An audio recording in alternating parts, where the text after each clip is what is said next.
The McCain Institute is all about action. We're a do tank.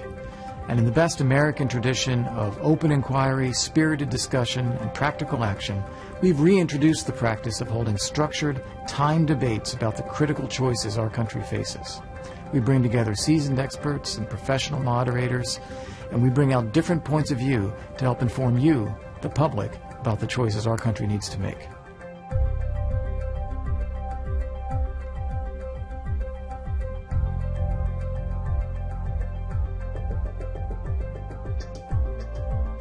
The McCain Institute's Debate and Decision Series offers a frank, informed, and distinctly nonpartisan examination of critical challenges in our world today.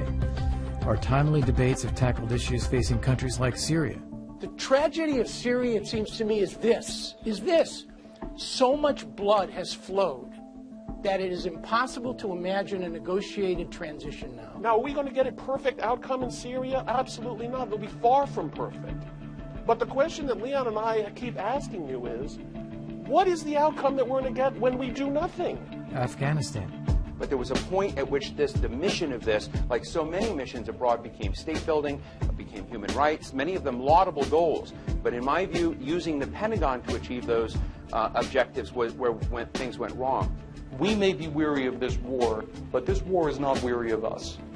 And the war doesn't end just because we decide we don't feel like playing anymore. Iran. If all of these things do not work, and that's the big if they all do not work, then President Obama is in a far different set of circumstances than unfortunately we were in when President Bush went to war in Iraq. It's going to be a dangerous operation for whoever undertakes it, and it's not going to be an end to the Iranian nuclear program. I don't think we're fooled about that at all. And Russia. The West cannot simply sit by and engage in a business-as-usual kind of approach. We have to give meaning to the word unacceptable.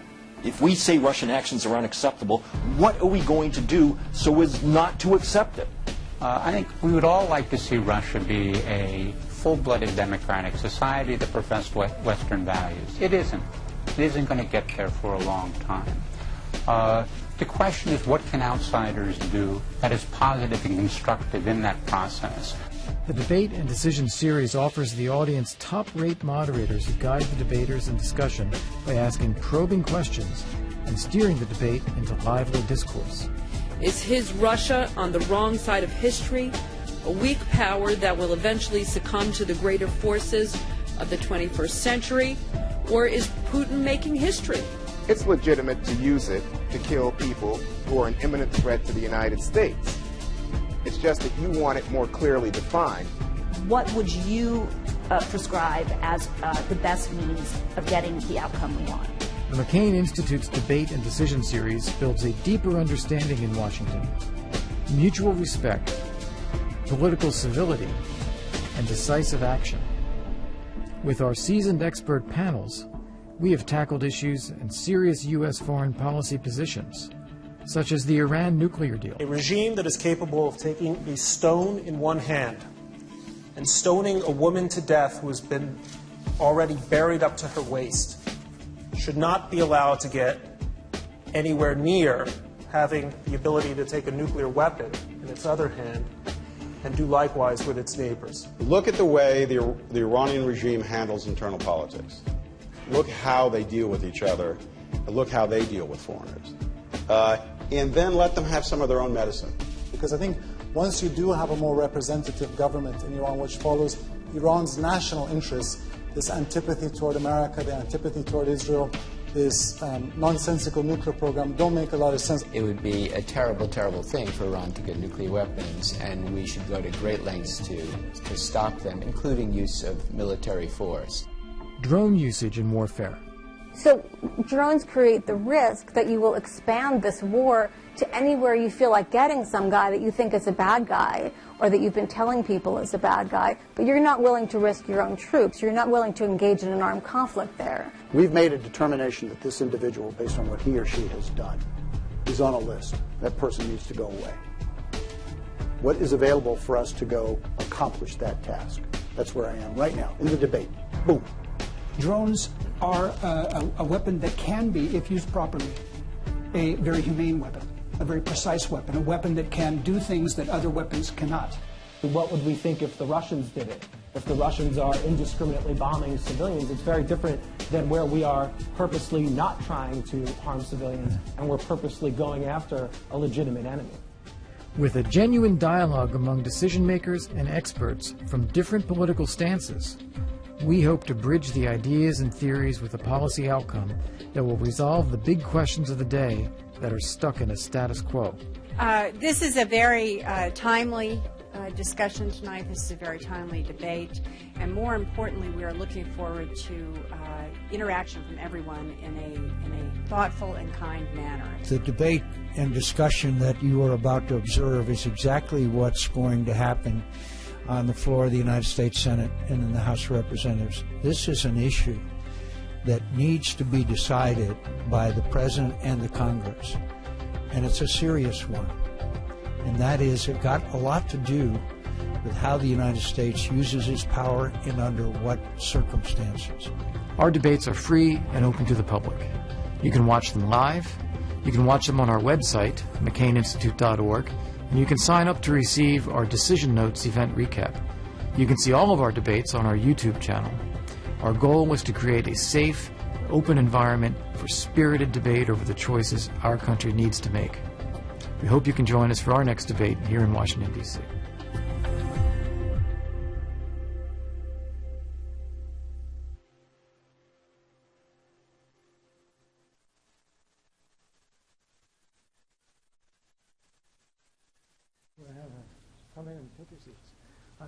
Thank you, everyone, for coming. Good evening. My name is Kurt Volker. I'm the Executive Director of the McCain Institute. I've had the honor of introducing many of the debates here, as you've just seen in this way too long video. And we are very proud to be with you again tonight to present a follow-up debate. The McCain Institute was founded to promote character-driven leadership, to advance causes in humanitarian work, human rights, national security. We've done a lot of work in the area of human trafficking. But one of the areas we wanted to focus on was restoring this culture of debate over the choices our country has to make, as you've just seen. 2 years ago, we launched this debate and decision series with the debate about Syria. Should the United States save Syria? Should we intervene militarily to try to do that? 2 years ago, we had two of the same panelists that we have here tonight. We had two others arguing those cases. Tonight, we're going to revisit some of those same questions again and look ahead. What can we do now? Should we do more than we are currently doing? Before we turn to the debate, I'd like to just show a few of the key arguments that were made at that time so that we refresh our thinking of where we were, and then we're going to be looking forward for the rest of the evening. So, to our other video.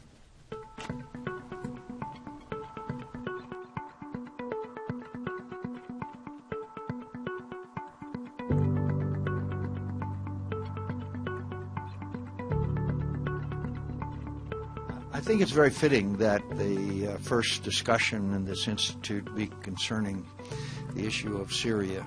There are very differing views on what action the United States of America and our allies should take.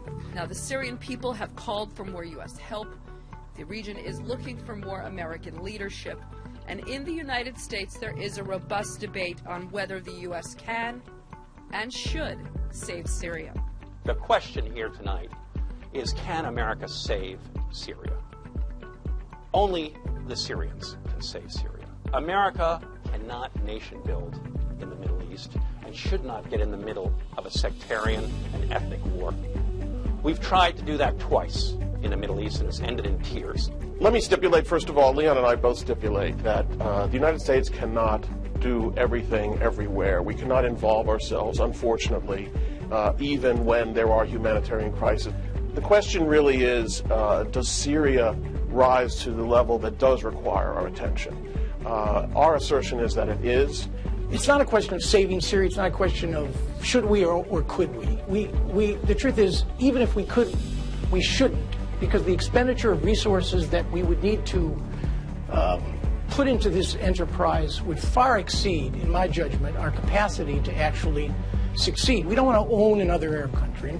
Nobody is suggesting that the United States go create a new Syria or create a new Iran. But there are people in all these countries who deserve our help and who, in the long term, secularly, as the economists like to say, it would be in our strategic interest to help. And I predict, by the way, that we will pursue, in my omniscience, that we will pursue exactly the policy that you both recommend, and we will wind up being dragged into Syria in the worst possible circumstances. I think America needs to do a lot more, but I don't think that we can solve or save Syria.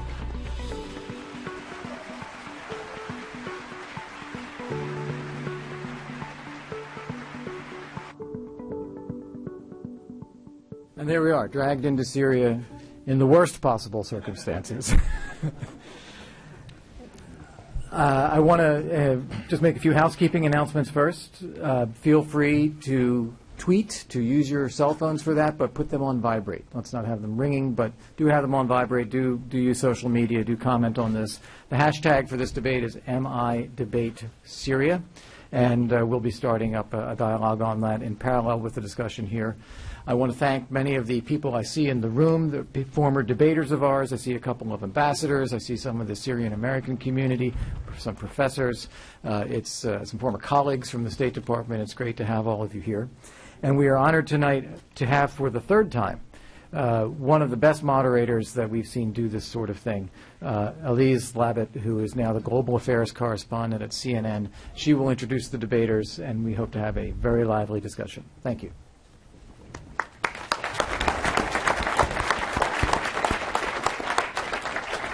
Thank you, Kurt, and thank you, everybody, again, for coming to debate this vexing problem of Syria. As we saw 2 years ago, we met to talk about the Syrian civil war. It was then about 2 years old. At that time, there were about 60,000 Syrians dead, hundreds of thousands of refugees fleeing to neighboring Turkey, Lebanon, Jordan, and Iraq, and 2 million people displaced inside Syria. Today, those estimates are about 200,000 Syrians killed. The humanitarian crisis, once thought unimaginable, is staggering. 1/3 of the country's 23 million people is estimated to have been displaced, with more than 3 million of those refugees outside Syria. Children, the future of this nation, are hungry and being deprived in education. And now the Syrian opposition is not just battling the regime of Bashar al-Assad. What started as a brave stand against a brutal dictator morphed into a sectarian civil war. Opposition forces have become ever more radicalized and infiltrated by extremist forces. Now, the Syrian people continue to be victimized and need more international help. Unfortunately, international efforts, albeit more considerable than 2 years ago, are almost solely geared towards eliminating the terrorist threat bleeding into neighboring Iraq. Indeed, even current aid for the armed opposition is directed at training the rebels into a fighting force to combat ISIS forces. Now, 4 years ago, the American administration called for President Assad to step down. He is still here.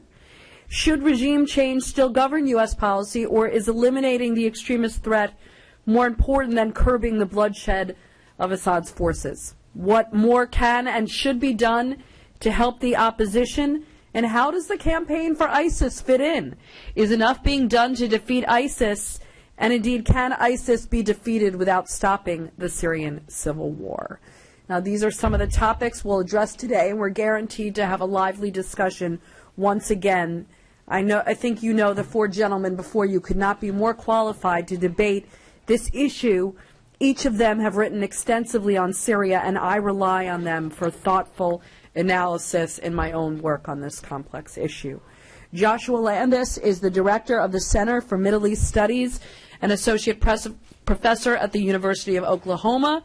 He writes SyriaComment.com, a daily newsletter on Syrian policy that attracts some 200,000 page reads a month. It's really one of the most thoughtful blogs out there today that delves into the Syrian crisis. Aaron David Miller is currently the vice president for new initiatives and a distinguished scholar at the Woodrow Wilson Institute and International Center for Scholars in Washington. His new book is entitled, Can America Have Another Great President? For nearly 2 decades, Aaron has served more than a half dozen secretaries of state and advisors in the Middle East Bureau of the State Department negotiating Middle East peace, which we can definitely do in another topic. Aaron is one of the most thoughtful, again, writers out there, and we speak daily on these issues. Andrew Tabler is a senior fellow at the program on Arab politics at the Washington Institute, where he focuses on Syria and U.S. policy in the Levant. He is the co-founder and former editor-in-chief of Syria Today, Syria's first private sector English language magazine, and again, someone who I'm really in daily contact with about the events in Syria, one of the strongest voices out there on the need for the U.S. and international community to do more for the Syrian people. And Michael Doran is a senior fellow at the Hudson Institute, where he specializes in Middle East security issues. Michael served in the Bush administration as senior director in the National Security Council, where he was responsible for helping to devise and coordinate U.S. strategies on various Middle East issues, including Arab-Israeli relations and efforts to contain Iran and Syria. He's also served in various incarnations at the State Department and Secretary of Defense and travels frequently to the region. Now, this is how this debate is going to go. The opening argument will be 3 minutes for each team. Andrew and Michael will kick us off with their argument about why more should be done in Syria, and then we'll hear from Josh and Aaron their argument on why enough is being done and efforts to go further should be carefully considered. Each team will have an opportunity to rebut each other's arguments firmly but respectfully for 2 minutes. Then I'll ask some questions with each team having 2 minutes maximum to reply. We're going to take questions from you. We especially want to hear from Syrian Americans in the audience. We also have scholars from the University of Arizona. Then I will close the debate by asking each panelist for a bottom line recommendation, and they'll have a minute for that. Now, those of you who've been here with me before know I'm pretty much a stickler for time. And if you go over, you're not going to hear in your ear like I do a rap, but we're at the Navy Memorial, so someone in uniform may escort you out. Okay, let's get to it with Andrew and Michael about why more should be done in Syria. Okay, thanks. I'm going to lead off. Thanks very much, Elise, and thanks to all of you for coming. Andrew and I believe that the United States should do more in Syria. I'll get to the specifics of what more means in just a moment, but let me first start with an even more basic question. What is our goal? Our primary aim, everyone now seems to agree, is to defeat the Islamic State. To achieve that aim, the Obama administration is following what's being called an Iraq First strategy. The administration's plan is to focus now on aiding the Iraqi government while postponing major operations in Syria until later. Let's be clear, this strategy benefits Iran. In Iraq, it is Shiite militias that are spearheading the military effort on the ground, and it is Iran who is training, equipping, and sometimes leading those militias. In Syria, with each passing day, the United States grows more closely aligned with Iran's client, Bashar al-Assad. An American official told the New York Times recently that U.S. airstrikes in Syria were freeing up Assad's forces so that they could more easily destroy the moderate opposition. Essentially, the official said, and I quote, "We've allowed the Syrian forces to perform an economy of force. They don't have to be focused all over the country, just on those enemies who threaten their population centers," unquote. This policy is misguided. Assad has proved adept at one thing, mass murder. He has destroyed major cities, gassed, tortured, and raped on an industrial scale. He has not, however, impeded the Islamic State. On the contrary, his murder machine is the greatest recruiting tool that the Islamic State possesses. Assad and the Islamic State work together in an evil symbiosis. They are dismembering Syria like jackals. They may eventually fight over the carcass, but they are bringing down their prey together. If we strengthen one jackal, we will not save the victim. Moreover, Assad's mass murder is sectarian in nature. His victims are overwhelmingly Sunni Muslims. To defeat the Islamic State, we need Sunni allies. We need Sunni troops on the ground inside Syria, and we need Sunni states to support them from outside the country. Our alignment with Iran, however, has alienated our traditional allies. They have made it clear that they will not give us their full support until we adopt a regime change policy in Syria. Forcing Assad to step aside has been our stated policy, and it should remain so. But we need to be more dedicated to helping Assad find the door. This does not mean launching a direct American intervention, but it does mean organizing a coalition to fight Assad. The ironclad logic pointing us in the direction of such a policy has been obvious to the national security bureaucracy, but not to the White House for years. In 2012, the principal members of the National Security Council unanimously agreed, arm the opposition. President Obama said no. The following year, however, he came around, or at least he seemed to. He approved an initiative to train and equip the Syrian rebels, but then he failed to follow through. Last summer, he announced an expansion of that initiative, but then he failed to follow through. What does doing more in Syria mean? It means following through. It means actually implementing the policy that already exists on paper. Thank you. Okay, that was very close to 3 minutes. Very good, Michael. Okay. Aaron, I think you're going to start. Josh and I are going to split up the 3 minutes. I'm going to try to do mine in 60 seconds. Here goes. First to the McCain Institute, thank you so much. I worked for R's and D's. I voted for R's and D's. And I'm persuaded the dividing line for American foreign policy shouldn't be between left and right, liberal or conservative, or Republican and Democrat. It should be between dumb on one hand and smart on the other. And the McCain Institute affords the space and time to have these issues debated. Second, Mike, I agree with just about everything that you said. Let me make a few points. Last time we debated, should we save Syria? My answer then was we couldn't, we shouldn't, and we wouldn't. About the last, I was absolutely correct. Tonight, it's something else. It's can we do more? And my answer is absolutely. It was never, and is not now, a question of not in on one hand, or all in on the other. There is a balance, and we can do more, but more toward what end? That's the key, and Mike identified the issue. What is the strategy? Is it to eliminate the regime? Is it to defeat ISIS? Is it to transform the nature of the opposition into one that we can support and that shares our values? Is it to stop Iran? Is it to end the civil war? Is it to rebuild Syria? Or is it all of the above? My view, bottom line, is forget transformations. This is a region that has problems without solutions. Think outcome and think transactional objectives. Containment, counterterrorism, particularly with respect to ISIS. Supporting the opposition, mobilizing our allies, and getting them to do more. Ceasefires if necessary, and keeping ISIS at bay. Frankly, last point, even if we wanted to do more in this audience, this president is risk averse and is likely not in a position, capacity notwithstanding, isn't interested in doing more. And that reality is one we're going to have to live with for the next 18 months. All right, Josh, you just ate up all of Josh's time. Go ahead. I think we need to put this in a historical context. What we're seeing in the Middle East today is a great sorting out, much like the sorting out that happened in Central Europe during the Second World War. States built at the same time, the Paris Peace Conference, 1919, borders surrounding multi-ethnic, multi-religious people. Poland, before World War II, was 64% Poles and the rest minorities. They were all gone by the end of the World War II. Czechoslovakia, 33% minorities, wiped out during World War II.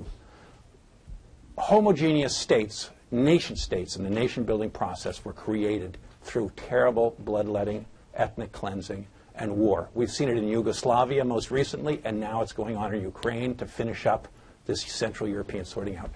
The 11 states are going through the same process, multi-ethnic, multi-religious states. America cannot adjudicate this great sorting out. We've tried to do it in the Arab-Israeli conflict, failed. Iraq. If we went into Iraq and tried to throw the Sunnis out and put the Shiites on top, which is exactly what Michael's asking us to do in reverse in Syria, it failed miserably. 15 out of the 20 top leaders of ISIS today are Sunnis, Baathists, who got angry. Almost all of them have been in American jails for a long period of time in Iraq. They were the universities of ISIS. We created an unholy mess in the region by trying to jiggle around the ethnic balance and get in the middle of this great sorting out. We should not do it. We cannot do it. We should try to help. Okay, thanks, Josh. Now, team Michael and Andrew will have 2 minutes to rebut. Thank you, Elise, and thanks for the invitation to be here today. First of all, there is a great transformation going on in the Fertile Crescent. At first, it started in Syria in many ways, but what's going on inside of Syria, and unfortunately Syria is a lot like Vegas here, it doesn't stay in Syria, and it hasn't. And containment of the Syria crisis, dealing with the symptoms and not the key components of the disease itself, has just made the world a much less safe place. Can we do more? Yes, I think probably all of us agree on that. The question is what, when, and how. During this process and the debate over this process about what the United States should do, I think it's not so much about whether the U.S. should give more humanitarian assistance or more care for refugees. I think we all can agree on that. But those are just the symptoms. The question is, can we get involved inside at a certain time, at a key moment, inside and tip the balance, or as Josh has often talked about, tipping the scales or putting your thumb on the scales one way or the other at a key moment. We've held off from doing that over the last 3+ years, even at the expense of the projection of American power with the non-strike incident of 2013, the most famous red line that was drawn and then not enforced.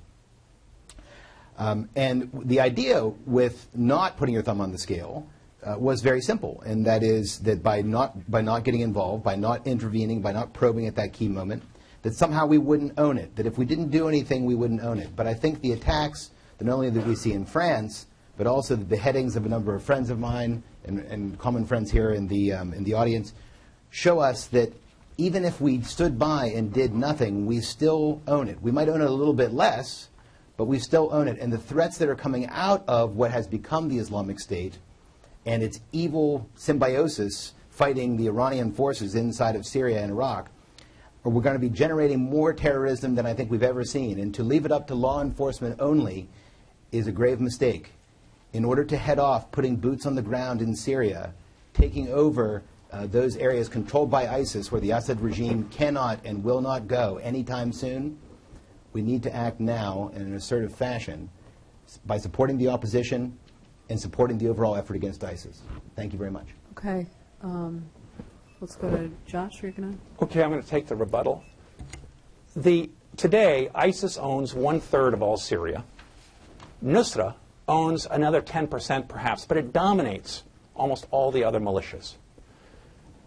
The militias that America has wanted to support probably have 1%, maybe less than 1% of Syria. To turn them into winners is going to cost $100 million.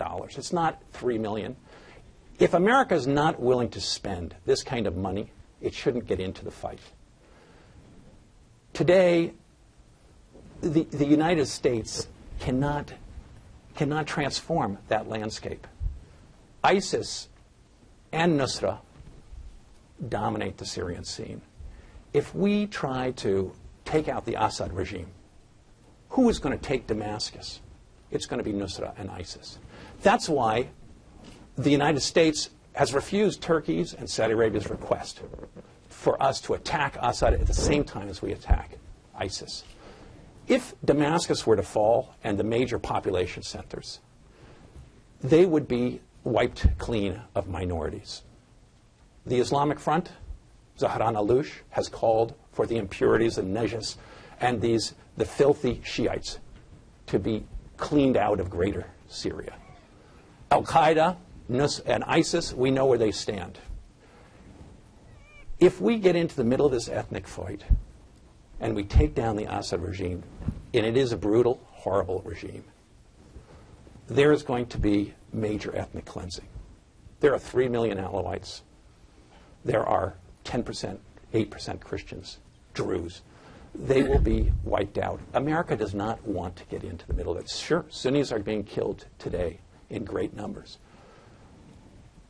But the United States can't fire up that ethnic battle, and it shouldn't throw arms into a terrible situation. Okay, I'd like to start off on the idea of should we be having a policy designed, should the policy be about ISIS, or should the policy be to change the balance of power against Assad first? Today, Aaron had a very timely piece entitled "Why the U.S. Prefers Assad to Syria," saying, indeed, the administration has identified ISIS as an imminent threat far more likely to strike U.S. interests than is Mr. Assad. So let's start. Aaron, why don't you start the argument there? Should we have that type of policy against Assad, or why do we prefer that Assad stay in power? You know, listening to this discussion, I'm puzzled because I'm trying to identify where, in fact, the four of us really differ. I'll help you with that. We're all interested in supporting the opposition. We're all interested in intensifying the fight against ISIS. The issues here are we interested in using air power and a direct application of American military power against the regime? And if we're not, are we interested in creating no-fly zones? Are we interested in providing ground-to-air missile systems to the opposition? Where, in essence, I raise this point, don't have to answer it now, where, in essence, do we fundamentally disagree? We all agree more needs to be done. The question is, toward what end? Just one additional point, Elise. Whether we should or can are not the only questions. It's whether we will. And my piece today simply tried to lay out that you have a very risk-averse president. You have a president, and governing is about choosing. It always is, on domestic and foreign policy. You have a president who has willfully avoided militarizing the American role in Syria until it coincided with an objective that he felt comfortable with. And that objective happened to coincide, sadly, tragically, with the rise of ISIS as a threat to our position in Iraq, in response to the beheadings of Americans, and in response to Chuck Hagel's comment that ISIS provided, this was several months ago already, an imminent threat to the United States. It's a counterterrorism policy that this president has pursued, a containment policy, not a nation-building policy. And I suspect that's why the preference is for balance of power politics. He would agree with Josh, President Obama. You want to get rid of Assad? Fine. You tell me what is to stop ISIS from taking over its first major Arab capital. What is to stop it? That, in essence, clarifies part of the differences that I think separate us. Okay, Michael, why don't you pick up on that? Specifically, A, does the U.S. prefer Assad? And if so, why shouldn't they? I mean, it does make a compelling point. You know, if U.S. policy is about national security interests, is the threat here and the threats posed by ISIS or, you know, these type of extremist groups and the threat posed to Iraq, does that outweigh the threat posed by Assad? Look, the president followed. Let's just forget about. Part of what Aaron did was to predict what President Obama. I don't want to know what he will do. Let's forget about that. Let's talk about what we should do. And we've got a problem from Baghdad to Aleppo, certainly from maybe even further Baghdad to Beirut. We have Jihadistan there, and the question is, what are we going to do about Jihadistan? Is an alignment with an Iranian proxy in Baghdad and an Iranian proxy in Damascus going to contain Jihadistan and make it better, or is it going to make it worse? And what Andrew and I are arguing is that the very policy of aligning with Assad, which is what Josh proposed 2 years ago and what he's still proposing now. I realize, Josh, you didn't say let's align with Assad. You said let's just stay out, which means let's align with Assad. Well, what Josh said, I'll give you the extra time, but what Josh said, I think, and I remember this, is that he said, listen, if you get rid of Assad, who's going to be standing at the end? It's not going to be the Democratic opposition, it's going to be the guys with the guns. What I'm saying is, how do we get allies to pacify Jihadistan? Jihadistan is Sunni territory. We can't pacify it without Sunni allies. our current policy has alienated all the Sunnis in the region. So the argument that you guys have to answer is, how are we going to take care of Jihadistan with no Sunnis on our side? That is what you have to answer. I proposed on the Fareed Zakaria show that you get Turkey to occupy entire Sunni north. Yes, and keep Assad, because otherwise you have to go to war against Iran, and you have to go to war against Russia.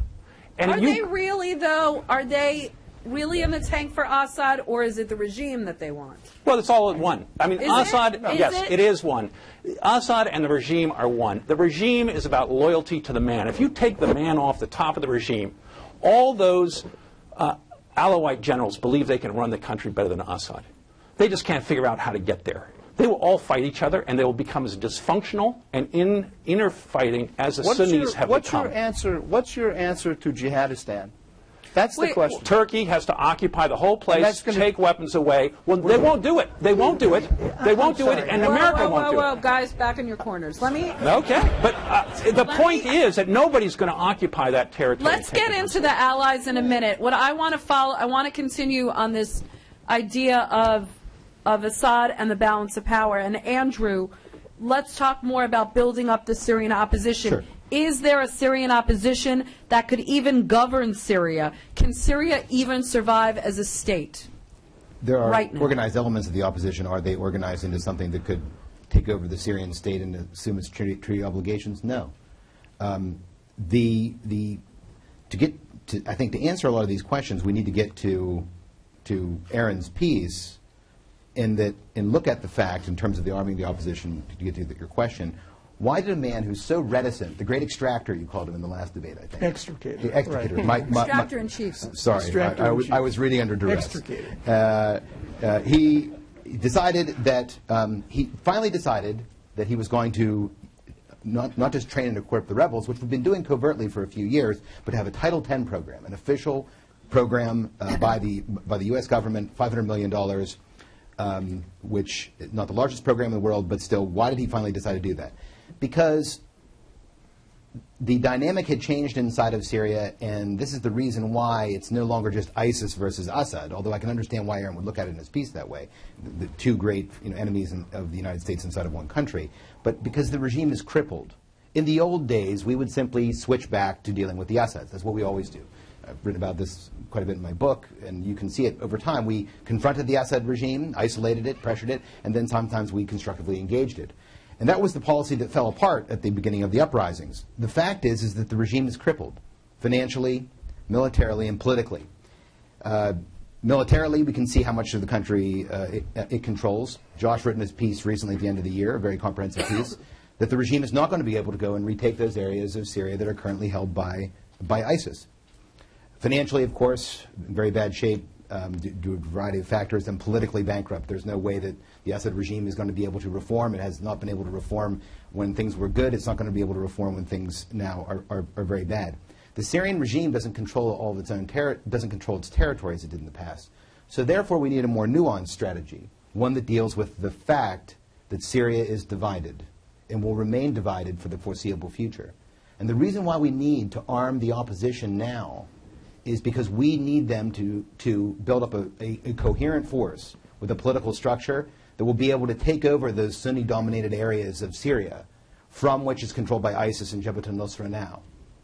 Later, and I think really now it comes down to a matter of sequencing, the only way that I see the pieces of Syria going back together again is with President Assad's departure and his cousins, the Makhlufs.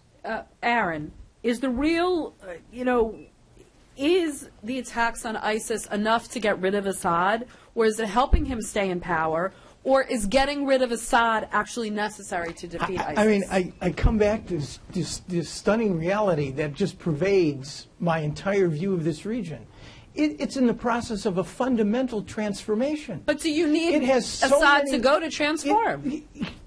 But what you want, and in fact, they haven't even called for it, which is what I was anticipating, which is a willful application of American military power. If you wanted to get rid of Assad and the Alawi regime, you could do it. In 3 months, you could probably do it. by striking leadership targets, air assets. I mean, come on. The military does this stuff incredibly well. It's the politics and the day after problem that we don't do well. And this president looking at these $1 trillion social science experiments called, no, it's not funny because it involved the deaths of thousands of, not to mention the Iraqis and the Afghans, the deaths of thousands of Americans in a policy which demonstrated that even with 140,000 forces, trillions of dollars expended, and what remains of American credibility, we have fundamentally failed to achieve what it is we wanted to do. And I'm not, Mike, just to anticipate, I'm not hammering Bush 43, for whom I worked for getting us into this, and I'm not hammering Barack Obama, who may have headed for the exits too quickly. But neither of them thought these things through. That is my point. And if you guys are predicating a policy which involves the application of American military force in a major way, which neither of you have even identified, which is something I don't understand, because if you want Assad gone, if you want to put your finger on the scales, your thumb on the scales, Andrew, then let's have it out now, because we could do it. Okay, Mike, quick rebuttal, and then I want to move on to Iran. 3 points. First, the issue isn't taking down Assad. The issue is building a new order in Jihadistan. Now, when I listen to you guys talk, it's as if we didn't have the last 6 months in the Middle East. Right? The president is at war again. The United States is at war again in Iraq and in Syria. Now, does getting rid of Assad, do you need to get rid of Assad to do that? We cannot mobilize Sunni allies to build a new order in this region, in this unsettled region from Baghdad to Aleppo, without Sunni allies.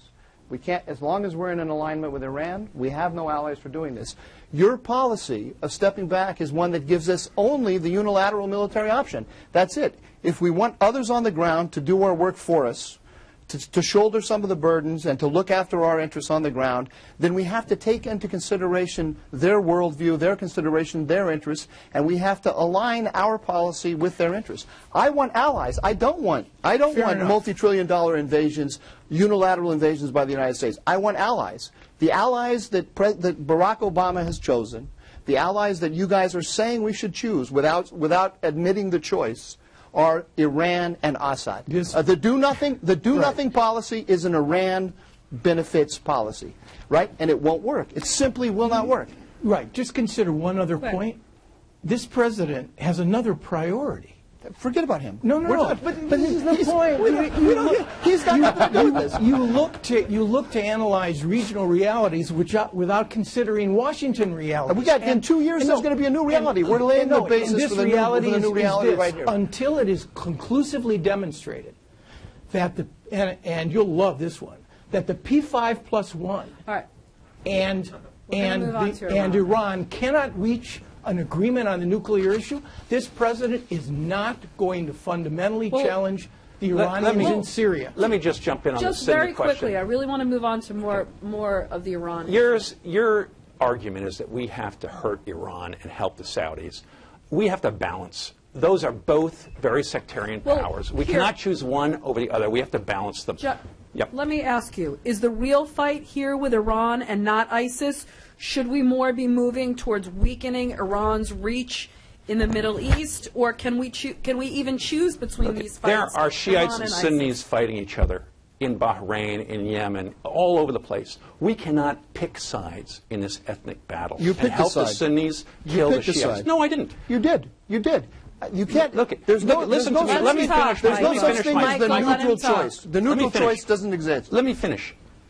Subhi Samarai, the teacher and mentor of the new caliph of ISIS, trained in Saudi Arabia. Bin Baz, the Mufti, the Grand Mufti of Saudi Arabia, said he was one of the greatest minds in Iraq. This guy is taught in most of the big universities in Saudi Arabia. He is the mentor of ISIS, very anti-Shiite.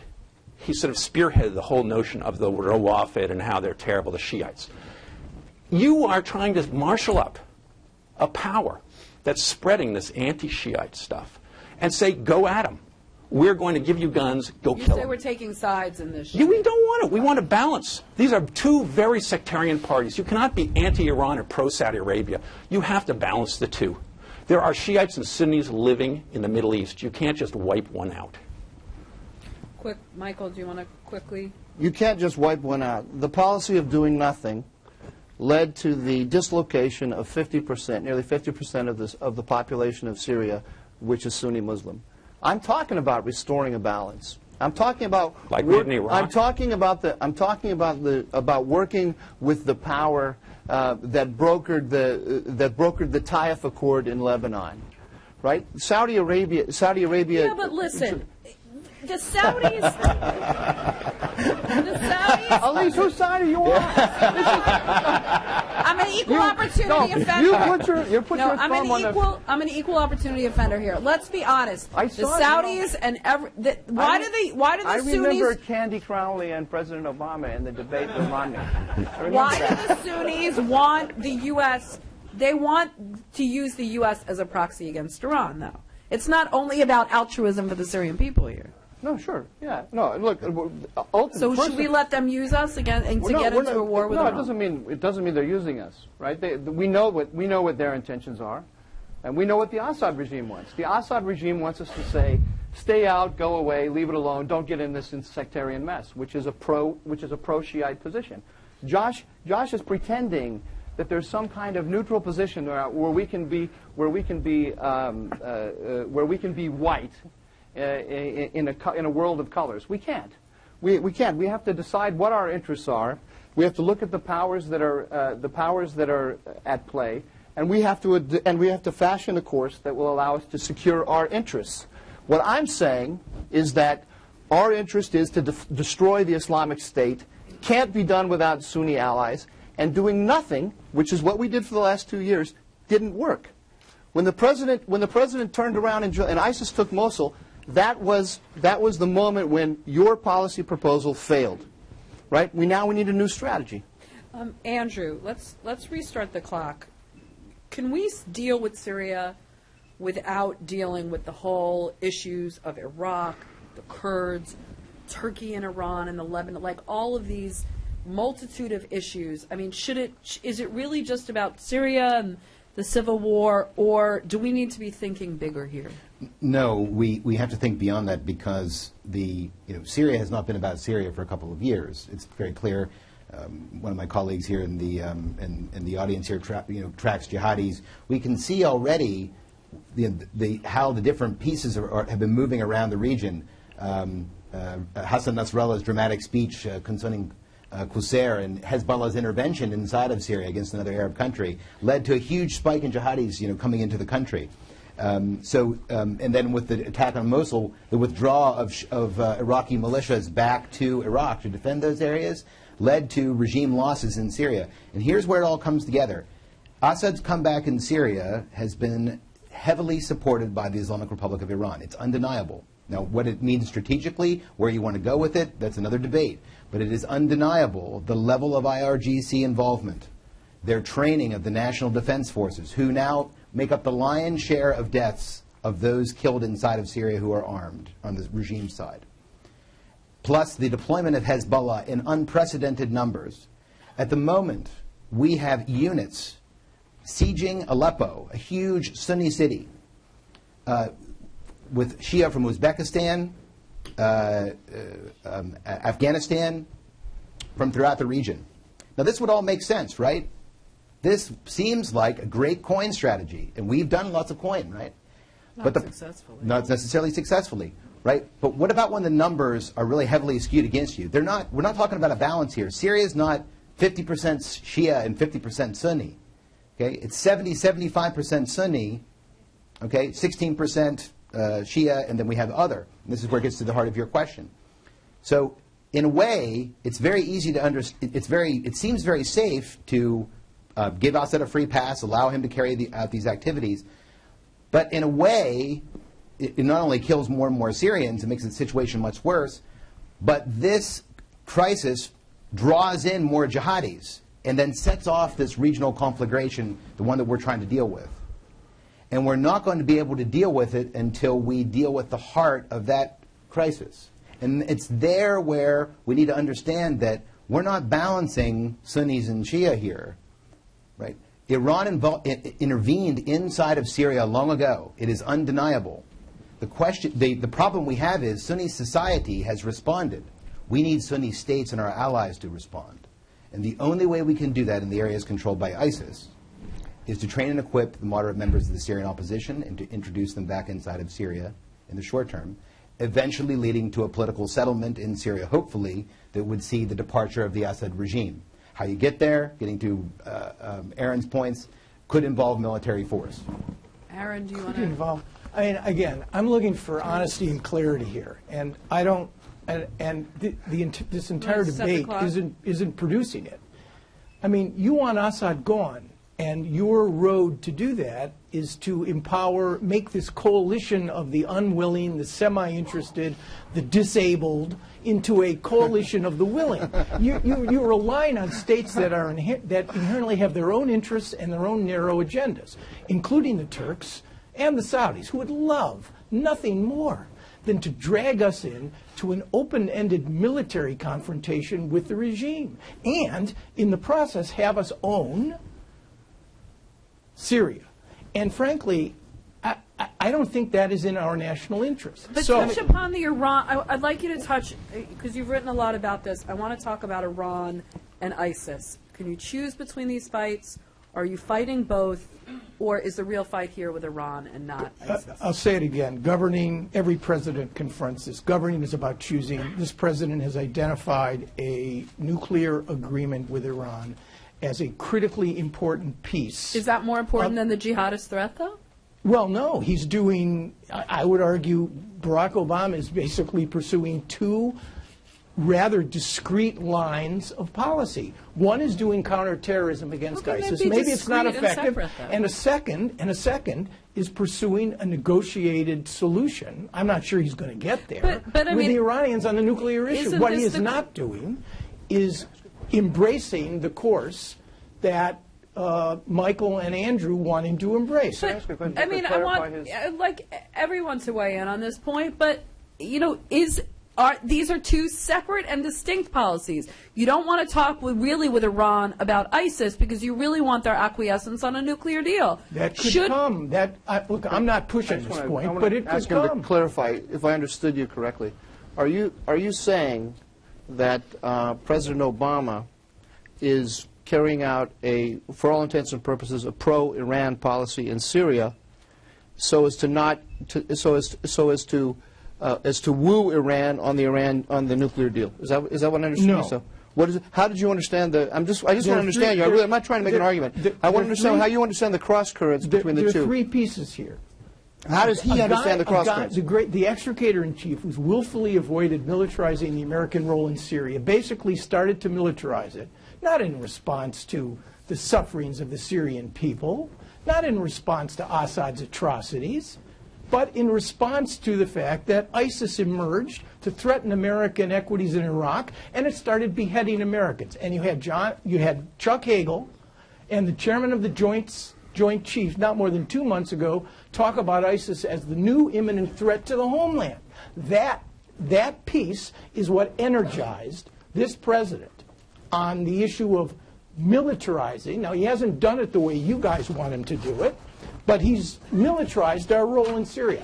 Second, he's pursuing a policy that wants to preempt an Israeli strike and prevent an American one before he leaves office. Both of those objectives are being pursued in parallel lines. I want to give Josh the rest of the time.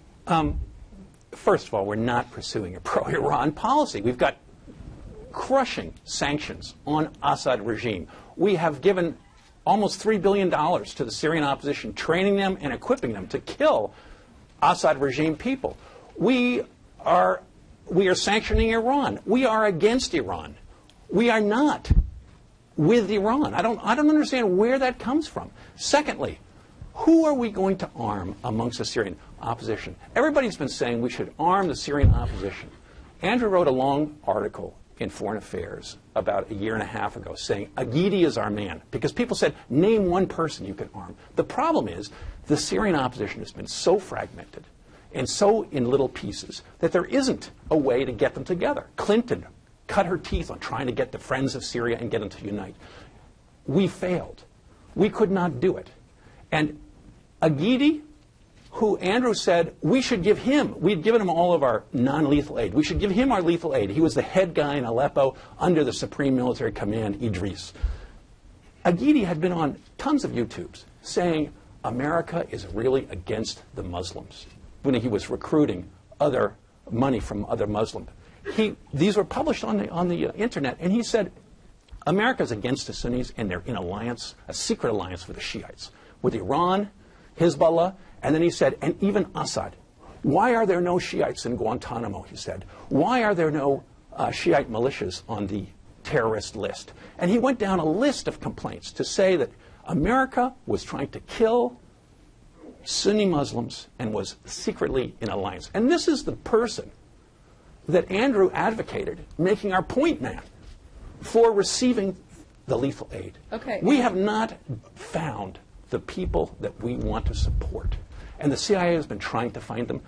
They're not out there. We didn't support them, and he made those statements Before. after. He made those statements also after we didn't support him.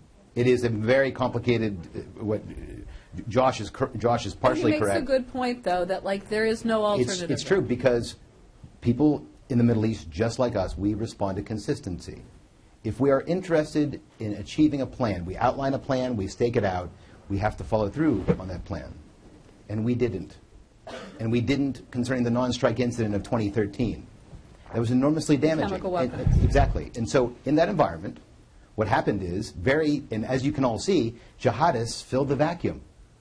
Because now we own it. We do. They filled that vacuum. Now, if we had trained up and supported those units back when I wrote that article in Foreign Affairs, would there be no jihadists inside of Syria? No, I'm not arguing that. Would there be less? Yes, I do. I believe that. I think that part of the responsibility was ours. We can't fix Syria, but we do need allies to put the pieces of that country back together again. Because if we continue to let it fragment as it has been, we're going to have a conflagration that not only explodes in the center of the Middle East, but can spread throughout the world. And I don't want to see that. I've had too many of my friends die over the last few years to want to see that conflict expand.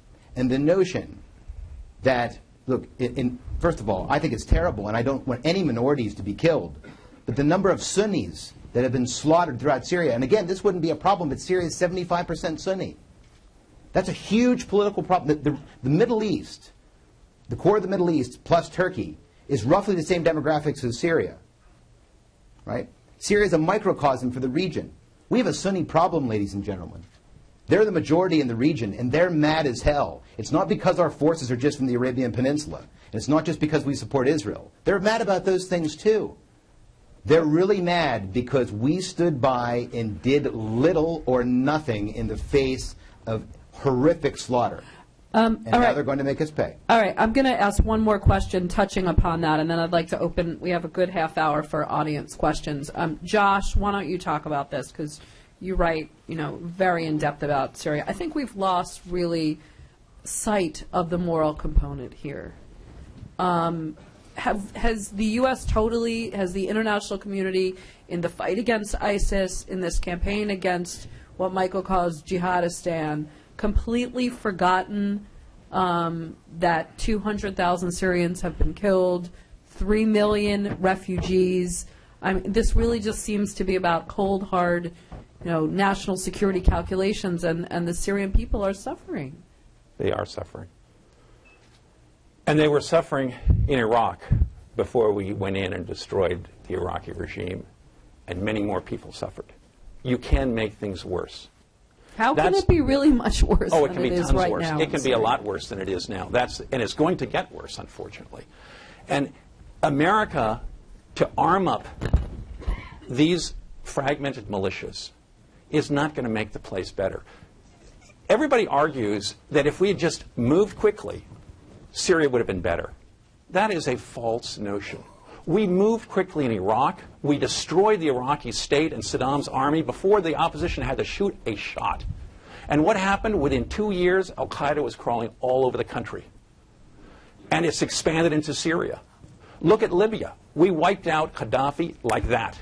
What happened? Did Democrats take over and the liberals take over? No. The liberals got chased out of town, and now you've got tons of little militias that are fighting each other, and it's a race to the bottom. Syria is a race to the bottom, not because America didn't come in and give arms to Aghidi or somebody else.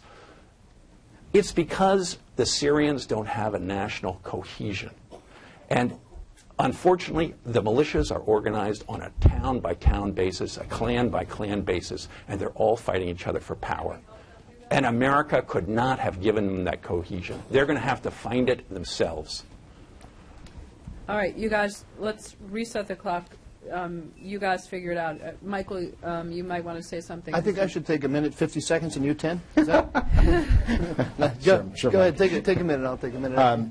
First of all, General Aghidi is an example of the Supreme Military Council, right, which was organized by our government covertly with our allies, and that structure was not backed. I think it's very difficult to demonstrate on the physical plane of reality that if we had done more, or less in Syria, we would have, it would have been worse or whatever. It's, these are things that could have happened. They didn't happen. I think that it goes, given that these units are on individual, by town or region by region, I think that we could have brought them over towards the United States and towards our allies and away from the jihadists. That didn't happen, and now we really have to deal with that reality. If we continue to do, I still don't understand who defeats ISIS. That's it. That's the problem, right? Because the regime can't. If we let up on it, and if we have a couple of ceasefires and some, there's been a very famous article by Nir Rosen, 55 pages, outlining what essentially the regime has been putting forward for the last few years. Not always, but in part. That the idea was to have some local ceasefires, have some more autonomy, and there'd be gradual reform. That's not going to happen, right? That's not going to work. It's only going to work over parts of the country where the regime is strong. The rest of the country where ISIS exists, the regime is not going to be in a position to go into those areas. And that's the problem we have. So it gets back to my original point that, and this gets back to the article that Josh quoted, we need to deal with Syria as a divided country, to work towards a process that puts the pieces of the country back together again at the end. We're years away from that, ladies and gentlemen. In the meantime, we're going to suffer from a lot of death and destruction in the Middle East and a hell of a lot of terrorism. You took a minute 50. Michael, their argument. You're going to follow. You're going to clean it I'll up, just take my 10 seconds. We're moving on to the audience. Your argument comes down to a very, very simple argument. Your argument is, if we do nothing, that's the best way to deal with the Islamic State in Syria. That's what your argument comes down to. This question is about the moral and that's just, that cannot be. Who made that argument? Yeah, you're talking to Josh and me? Yeah, that's what you're saying. Whoever said about doing nothing against ISIS, I would actually intensify. Let me answer the moral argument. The security comes before morality. Obviously, we have morals and we care about them. They're very important, and alleviating the suffering of the Syrians is extremely important. But we're not going to do anything. We're not going to do anything on a purely moral basis if it isn't within a framework that looks after our core security interests. So let's start with that, and then we can talk about the morality. I'm much tougher on this. On the morality argument than you are. Our policy is not immoral. I still haven't heard. It's amoral. It's an amoral policy because it allows. As Andrew said, I still haven't heard what your idea is for defeating ISIS. How hanging back from Syria allows us to defeat ISIS in Syria? How does that play itself out? All right. The president talks about ultimately defeating ISIS, and I mentioned I'm asking you, not guys. Barack Obama. I mentioned to you guys earlier that if in fact our own intel establishes the connection between AQAP and the Paris attacks, if in fact they do, and it has not yet been done, it will validate a reality that contradicts the whole notion of quote-unquote defeating these groups. We're 15 years almost in the wake of 9/11, and an al-Qaeda affiliate may have undertaken the worst terrorist attack against Europe in 10 years, since 2005. You cavalierly talk about, quote unquote, defeating these groups. We haven't even taken care of old business yet with respect to al-Qaeda. How do we change? How do we protect ourselves? Change the balance of power against it. Can we leave? Can we leave an al-Qaeda safe haven in the heart of the Arab world, and we just leave it alone? Continue to do counterterrorism and containment for containment of a group that's running a country. It's a generational proposition. What will defeat al-Qaeda or ISIS in Iraq is good governance on both sides of the Iraqi-Syrian border. And if you think that we're anywhere close to creating the kind of security, cohesion, equitable distribution of power in Syria and Iraq, or we can fundamentally take on that project. How do we make that happen? All right, we're gonna open it up to the audience. If you have a question, I'd like to open it up to the audience. A reminder that we're tweeting this event. The hashtag is #MIDebateSyria. And if you have a question, I'd like you to announce your name and affiliation. And please keep it to a question, not a pontification. And we'll try to get as many as we can. I'd like to hear from some Syrian Americans in the room. And okay, I'm gonna go right here. But again, we're gonna keep it short, and each team will have 2 minutes to respond. This guy's a ringer for Josh. No, I'm ringer for Syria. My name is Muhammad Abdullah. I'm a former prisoner in Syria. I'm activist. I'm the director of Syria Justice and Accountability Center. To you, Josh, directly.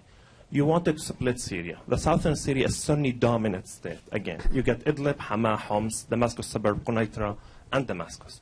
What will prevent the Sunnis in this southern Syria, with keeping your friend Assad there, why they're not going to rebel against this guy again? And to the Sunni thing here, the problem with Iraq, we got ISIS in Iraq. We got Khalifa there. His name Omar al-Baghdadi. I don't know where they share the last name Baghdadi came from. But we were not able to defeat them till we bring the Sahwa, the Sunnis, to fight them. And when Jaysh al-Mujahideen defeated ISIS in December 2013 and January 2014, all the Sunni fighters defeated ISIS and kicked them out. And they taking flag of ISIS and putting the revolution flag back in Idlib suburb, Aleppo suburb. How you can defeat ISIS without those people? And that's an evidence, actually. We document this in our work. That's an evidence that the Sunni in these areas are actually working to defeat ISIS if they have somebody to help them on the ground. In the drone, I'm sorry, you cannot do this. And we tried to do it in Iraq, and we failed as American. And the jihad in Iraq came because of Iran and Syria. And we have thousands of documents showing the jihadi shipment from Syria to Iraq. And we all know this, and I'm sorry here to say there's intellectual dishonesty here by describing the policy of the U.S., not pro-Iran policy, that favoring the Shia and ignoring what they're doing. You criticize Aghaidi, which is a valid point, but you want his government supporting him, Turkey, to go inside and invade Syria. Okay. We cannot, we cannot ignore that Aghaidi was, we cannot ignore that Aghaidi was fighting against ISIS with the Kurds in Kobani, using the Turkish support and the U.S. air support there. Okay, Josh, 2 minutes. Well, the reason I suggested this, the reason I suggested this division of Syria is not because it's just. It's because, in theory, this whole state that ISIS has created, stretching from Baghdad to Aleppo, should be, it has meaning because people embraced ISIS, because they're oppressed by two very sectarian regimes. And all those Sunnis are caught in a vice grip between very sectarian Shiite regimes. They embraced ISIS. America should not be bombing ISIS to split it back. If you were going to have a just area, you would allow all those Sunnis to create a state, stretching from Aleppo to Baghdad. We're not going to do it because we believe in those state lines and nobody wants to split the Sunnis from Iraq. So we can't do it. That's what should happen. The closest thing I thought could happen was to encourage the Turks to come in and take the top. That way you don't go to war against Iran and Russia. Iran and Russia would probably be very happy to have Turkey and the Sunnis owning the top if they wouldn't invade them. Because they're exhausted. They don't have more money. The Shiites are terrified that they're going to get wiped out. If you can give them a teeny bit of assurance, they would probably say, take the rest of the country, because we're never going to be able to reconquer it. And the Russians would pressure Assad. The Iranians would too, because they don't have money to keep on fighting this war.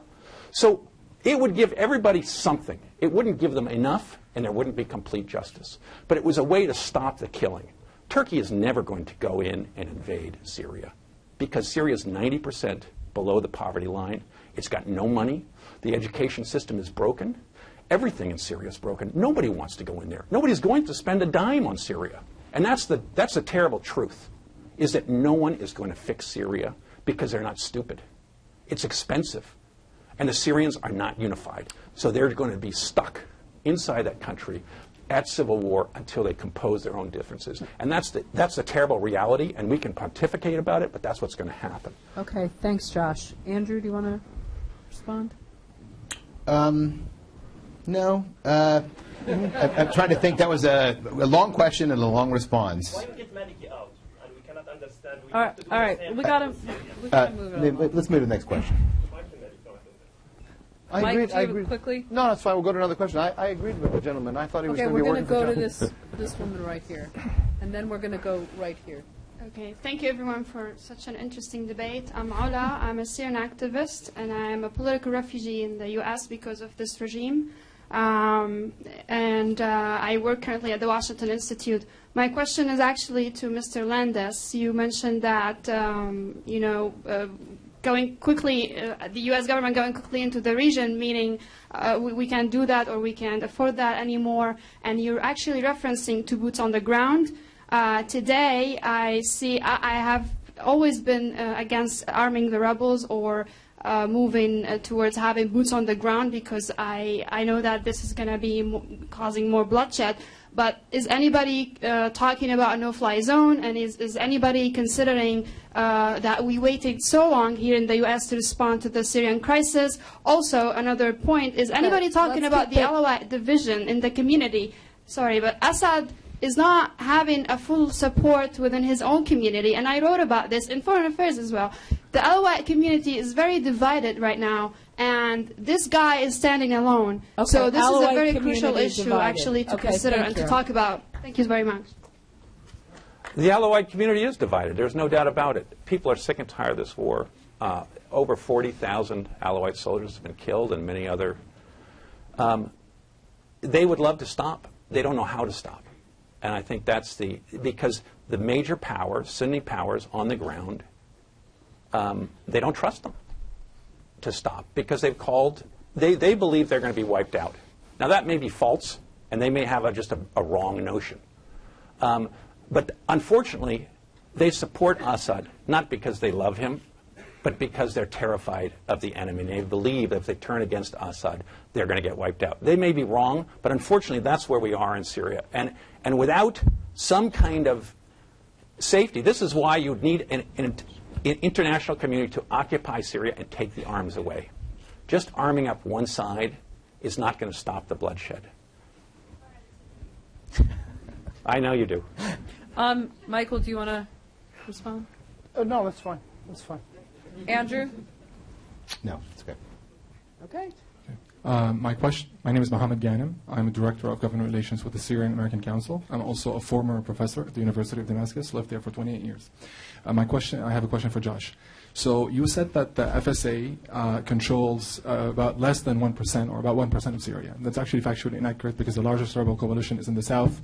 It controls more of the province of Daraa than Assad. They're about 35 kilometers of Damascus. But that's not the question. The question is the following. In 2012, when the rebels controlled more than, or about 50% of Syria, you had the same position. You said you should not support the rebels. And now you're saying they only control about 1%, so you can't make them winners.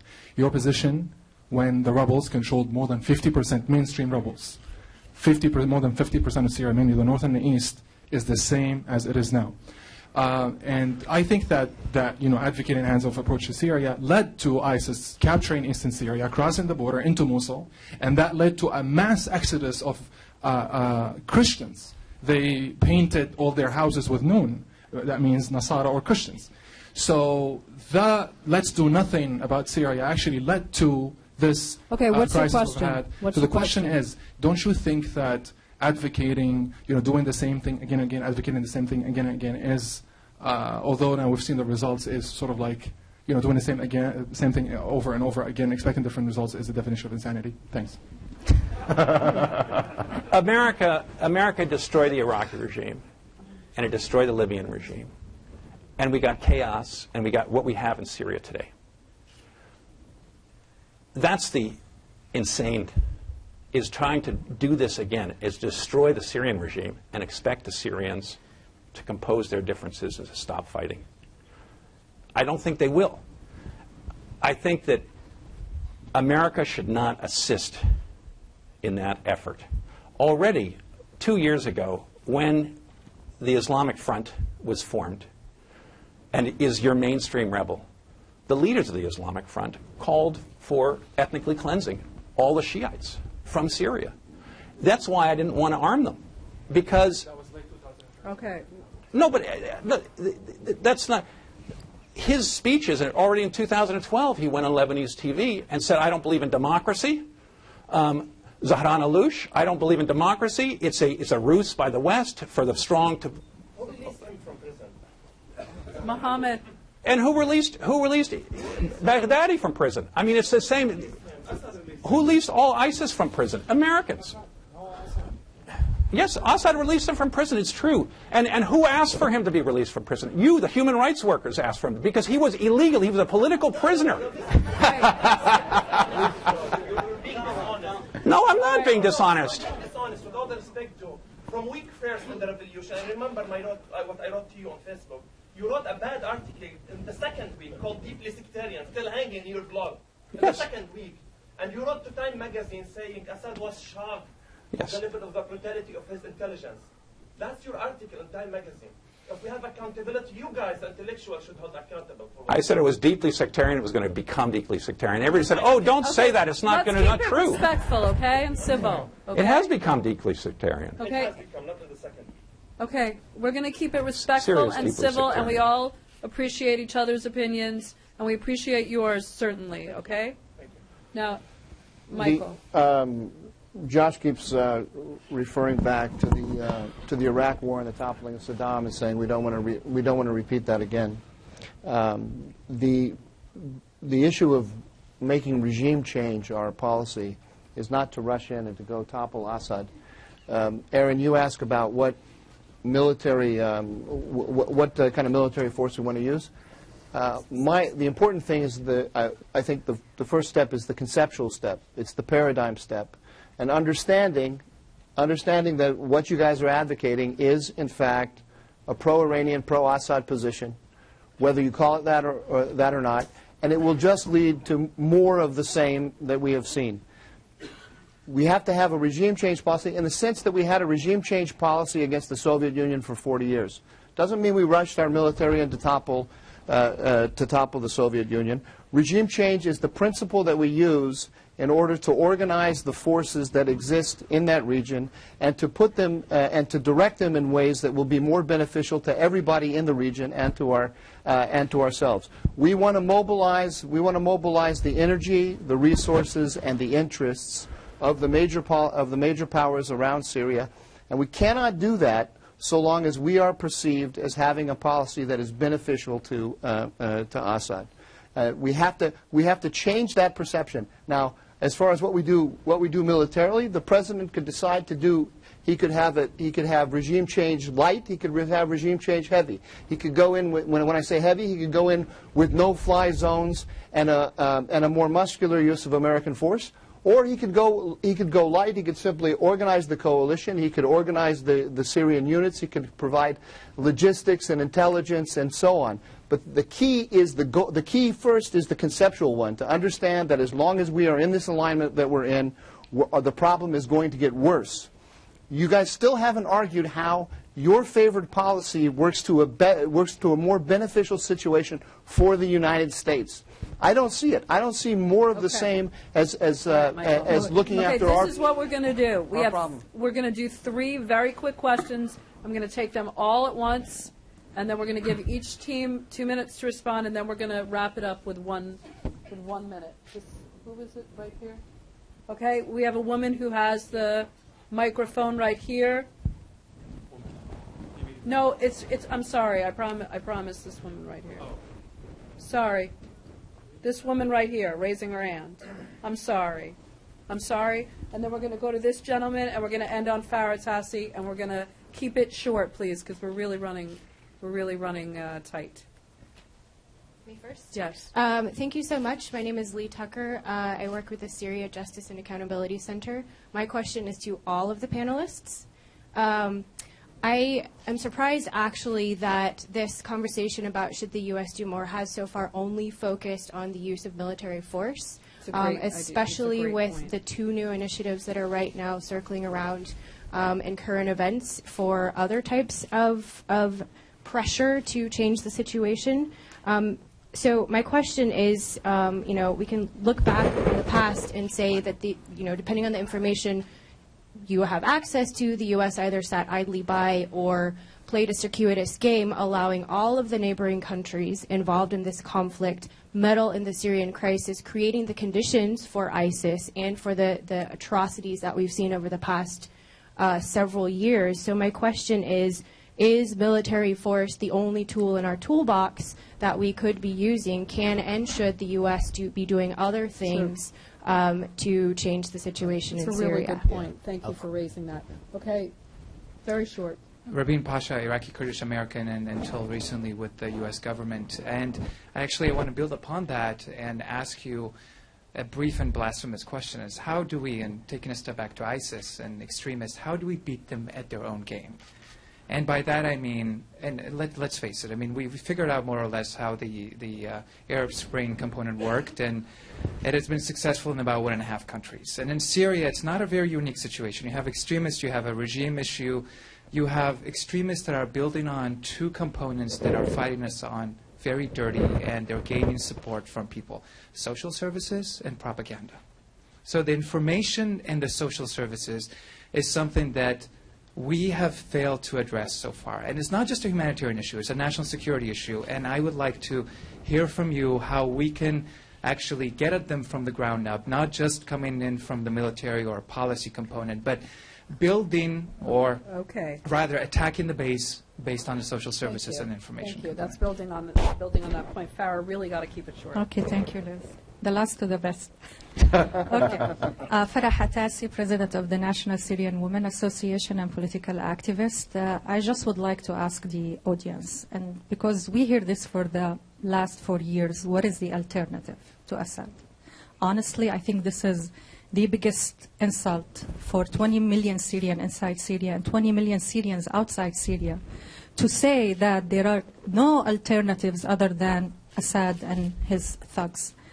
This is completely contradicts the actual proposal or communication when we went to Geneva and when we had to put, as the Syrians, all our pain, hundreds of thousands killed, many in the Syrian prisons, all those displaced internally and the refugee, and we accept to go and negotiate a political settlement with the regime right in Geneva, whereas the regime, all what we wanted to talk about terrorism, and he thinks himself the solely ruler of this land.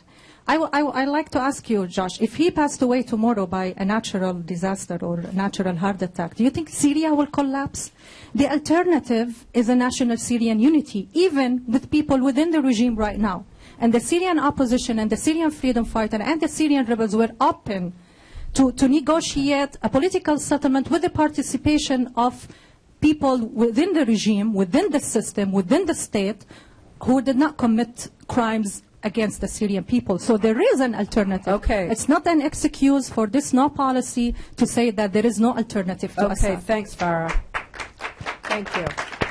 And thank you for so many Syrians and Syrian Americans for being here and for having your voices heard. We're going to I think a lot of that touches on the same thing. We've talked a lot about ISIS and the military, but here, is the military the only tool? Should we be doing more on the ground to build up these community, low LCCs, the community groups? Should there be more political? How do we beat ISIS at their own game with social services? And how do we develop the political opposition to create the conditions on the ground where, if there is a military defeat of Assad, that could be taken advantage of? 2 minutes. Is this the end, basically? No, we're gonna have 1 minute, but you're. I have to deal with Doran in some other form because I'm tired for the last 4 times of hearing him say that. Okay, but this is biting into your time, so. What we're recommending is a pro-Iranian, pro-Assad policy. First of all, but Josh that's not the question. We're talking about the policy. He's gotten away with this at least 10 times. All right, fine. Deal with that in your summation. All right. Forgive me for what I'm about to say to all of you. I wonder if we're looking at the same region sometimes. Since 2011, we have watched the Arab Spring develop into something quite extraordinary and quite extraordinarily negative. 20% of the Arab world is either in full-scale dissolution, civil war, or a high degree of decentralization. Libya, Yemen, Iraq, and Syria. What's implicit in all of these questions, and we're not a potted plant, we are the most consequential power on earth, but what's implicit in all of these questions is that somehow we can fundamentally affect the currents of political change in this region. And I will only identify 2 examples with respect to our allies, 3 if you count Saudi Arabia. $2 billion a year in Egypt has not given the United States the kind of leverage that it needs to affect policies in Egypt that really are vital to our national interests, including the promotion of gender equality, greater transparency, respect for human rights, and democracy. The Israelis go about their business with respect to settlement activity, and we may have leverage, but we choose not to use it. Implicit in all of these questions is that somehow we have the capacity and the will to deal with this situation. Building from the bottom up? What exactly does that mean in a country like Yemen or Libya? Iraq, we have assets, intelligence, proxies, and influence, maybe. Not in Syria. Okay, Aaron, thanks. Point well heard. Mike or Andrew, who wants to wrap up that point? Do you want me to respond to Aaron? Andrew, why don't you respond on the political? On the political. Okay. So let me just get in 2 points at the end. Okay, to your questions, and I think they're very good ones. And I said that obviously there are many things that could be done. The United States has actually extended a tremendous amount of humanitarian and other kinds of assistance into Syria and into Syrian opposition areas, and I think that obviously is a good thing. The reason why we're having the discussion that we're having now, I think, without coordinating, we haven't really on this, is that we're at a critical moment here because the military aspect has not largely been tried, okay, with the exception of the Iranians. That the Iranians have intervened in Syria, that's true, in the Shia militia, it's true. But we're reaching a crossroads, and because of ISIS, and we're bombing in Syria, right? Now our policy in Syria concerning our intervention there is called uncoordinated deconfliction.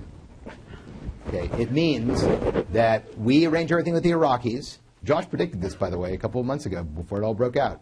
We arrange everything with the Iraqis. They go over and talk to Assad, and we fly our planes over Syria, and he doesn't shoot at us. We can take him out. We can take out his air defense. It's not even hard. Israelis do it all the time. But it's a little easier, a little cheaper. Now, we're about ready, something major is about ready to happen. We're about ready to train and equip troops and put them back into Syria, not in actually too short a time, depending on recruitment and so on. And the question is, what does President Assad do when we do that? Because suddenly, there's an alternative. It might not be the majority of Syrians and whatever, but there's an alternative. And it's our alternative, right? And we're responsible for it.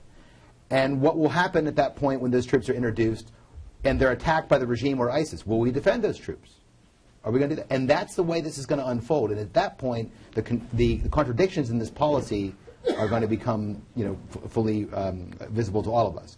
And that's something that policymakers are trying to work out at the moment. So obviously, the military component of this is part of the political signaling that Elise was asking about and you were referring to. that can help us try to show and demonstrate that we are indeed on the side of the opposition. Aaron's, No. We're over 2 minutes and we're running late. So we're going to, I'm sorry, we're going to wrap up. If you have any remaining thoughts, I'd like to ask a prescriptive, not what will he do, what hasn't he done, what should the U.S. be doing in Syria? Aaron, 1 minute. We have Syrian American, but I'm the only Syrian. Got to ask your executive director, Kurt. I'm not Short, one question. No, but I don't, like, let's not go on. Let's keep it to a short question, okay?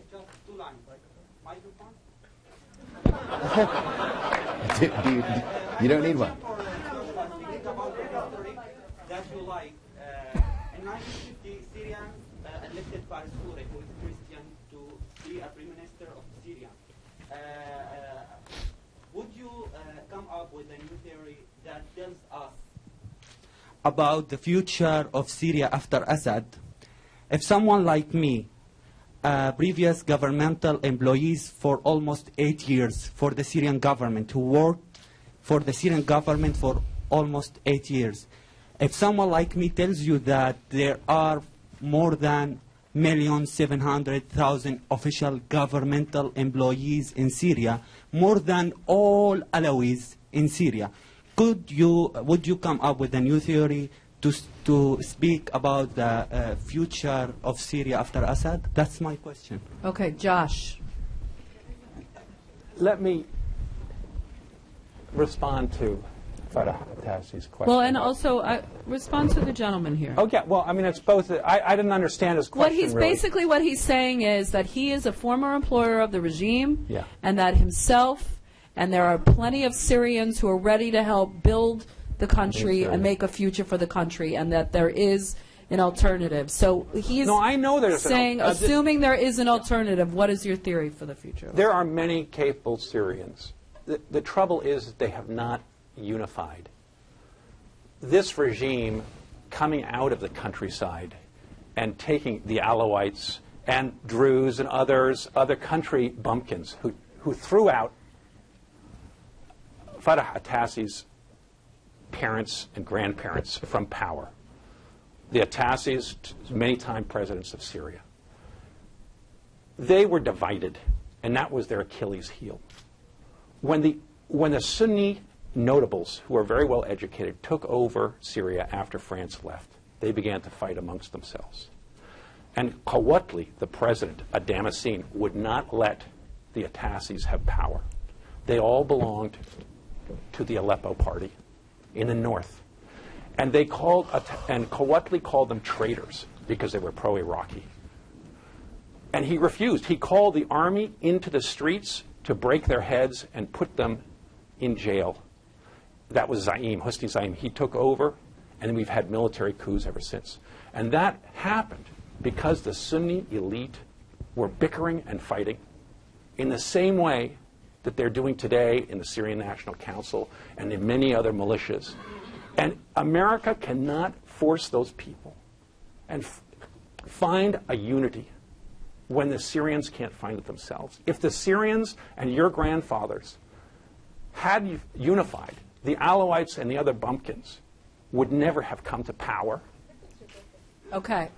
And they wouldn't have had military rule. Okay, Michael, do you have a closing thought on that? About the future. For the future? Well, he's asking me. I agree with him. I agree with it. We cannot, as I was saying, we cannot organize the energies, the interests, and the visions of people of the Middle East when we hang back the way we're doing. There's a lot of material to work with inside Syria and outside Syria. The thing about the Middle East, Josh makes one point that's absolutely right. The Middle East will not put itself together absent the United States putting together a larger vision for the region and bringing the major powers together and getting them to all putting their oars in the same direction. The United States has abdicated the leadership position.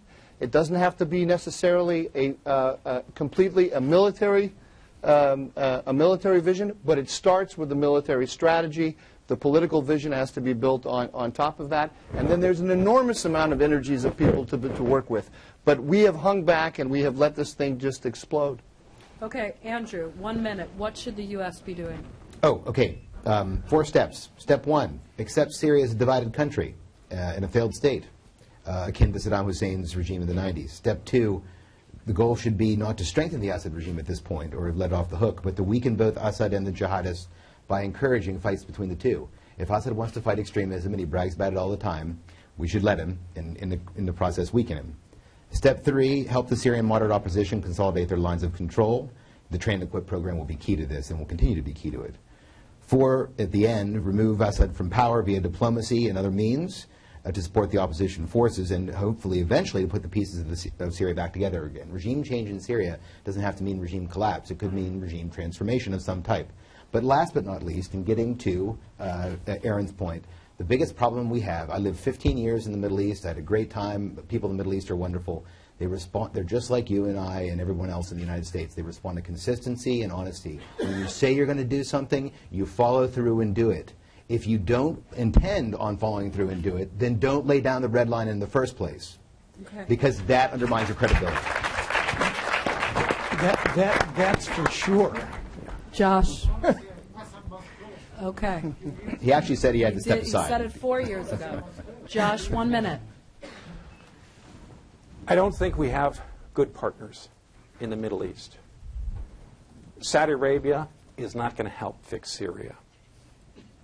Turkey, Erdogan was just, his own police tried to stop trucks of arms, and his secret police had to stop them. They were going to Al-Qaeda. We don't know who to arm in Syria. We don't know how to organize. The Middle East is melting down right now. We tried the Doran policy, which is to go in strong with an organizing principle in Iraq. It cost us $1,000. We did help create an alternative government. But it's not something we're going to do again. The United States does not have a good policy for Syria. It cannot fix Syria. And it's terrible and seems inhumane to stand on the sideline and to watch the Syrian war unfold the way it is. But I don't think that it is in America's power to stop it. At this point, the Middle East is going through this upheaval, and we are caught, in a sense, on the sidelines watching. And I think that if we don't send more arms in, it's going to end sooner with less bloodshed, even though there's been a tremendous amount, than if we start shoveling arms into the Middle East. Okay, thanks. Aaron, 1 minute. These positions were incorrectly framed as all in or not in. And Josh and I disagree on this. What should the U.S. be doing? There's a balance here. Yeah, we should intensify our military attacks against ISIS, both in Iraq and Syria. We should support a moderate opposition, train, equip. Fair enough. It seemed like a reasonable program. If we knew more about Sunni tribes, we could deal with them, but I'm not sure we do. All of these policies, I think, are credible, defensible, but ultimately they're not going to work for precisely the reason Josh has identified. We are stuck in a region we cannot transform and we cannot leave. And we need a good, sensible, middle transactional ground that takes care of American interests, not nation building and not overextending ourselves as we did in the 2 longest wars in American history, which have brought incredible disaster, both to those countries, to our credibility, and to our political and military capacity. And it is not a pro-Iranian policy. It is not a pro-Assad policy. It's real. And it'll be up to the next president, last point, the next president, R or D, to find the balance between George W. Bush's risk readiness on one hand and Barack Obama's risk aversion on the other. All right, we're going to have to come to a close. We could go for another hour at least. And I just want to say that I really appreciate the passion in this room, both from our panelists and from the people who had their questions. I'm sorry we didn't have time for more of them, but particularly the Syrians and the Syrian Americans who have families back home, and people are suffering. And I hope that we were able to not lose sight of the fact that we're talking about politics and military and terrorism and everything, but this is about people. And I hope that some lawmakers and decision makers and people that are in a position to do anything have taken good food for thought from today. Thank you to the McCain Institute and to Kurt.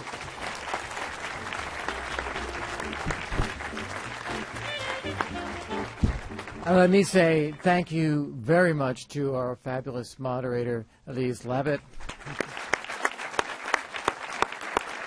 It was an awesome job at this, absolutely awesome job. Thank you for taking part and participating in tonight's debate. Stick with the McCain Institute. Look us up online, McCainInstitute.org. Get on our mailing lists. For those inclined to donate, feel free.